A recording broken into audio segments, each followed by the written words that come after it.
கனடாவில் அஃபிஷியலாக ஆட்டம் season start ஆயிடுச்சு. ஸோ அதுக்கேற்ற மாதிரி எல்லா கடையிலுமே ஆட்டம்க்கான டெக்கரேஷன் ஐட்டம்லாம் கொண்டு வந்துட்டாங்க. இன்றைக்கி நான் வந்திருக்க கடை பார்த்தீங்கன்னா டாலராமா. ஸோ டாலராமாவில் பார்த்தீங்கன்னா ஒரு சீசனுக்கும் அதுக்கேற்ற மாதிரி ஸ்டஃப்ஸ் அவங்க மாற்றிக்கிட்டே இருப்பாங்க. ஸோ மெயினாக வந்து ஆட்டம் சீசன்னாலே இந்த பம்கின் தான். ஸோ இப்போ எல்லா இடத்துலையுமே இந்த பம்கினை தான் ஹார்வெஸ்ட் பண்ணிகிட்டு இருப்பாங்க. ஸோ எல்லா வீட்லேயுமே இந்த மாதிரி டெக்கரேட்டிவ் ஐட்டம்லாம் வாங்கி சூப்பராக டெக்கரேட் பண்ணுறாங்க. அண்ட் ப்ரைஸ் ரேஞ்சும் பார்த்தீங்கன்னா டாலராமாவில் மேக்ஸிமம் ப்ரைஸே $5 தான். ஸோ ஸ்டஃப்ஸ் எல்லாமே $1 $5 வரைக்கும் இருக்குது. அண்ட் டெக்கரேஷன் ஐட்டம் பார்த்தீங்கன்னா வேறு லெவல் நிறைய இருந்துக்கிட்டே இருக்குது. அண்ட் உங்களுக்கு தெரியும் இந்த ஆட்டம் சீசனில் தான் நமக்கு ஹாலோவின் வரும், அதாவது அடுத்த மாதம் அக்டோபரில். ஸோ அதோட ஐட்டம்ஸுமே சேர்த்து இங்கே வைக்க ஆரம்பிச்சிட்டாங்க.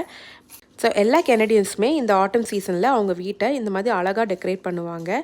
அது மட்டும் இல்லை, இந்த மந்த் தான் அவங்களோட தேங்க்ஸ் கிவிங்கும் இருக்குது. ஸோ அதுக்குமே வந்து இவங்க ஒரு சூப்பரான ஒரு ஃபெஸ்ட்டு ரெடி பண்ணி அவங்க எல்லா ஃப்ரெண்ட்ஸுமே வீட்டுக்கு இன்வைட் பண்ணுவாங்க.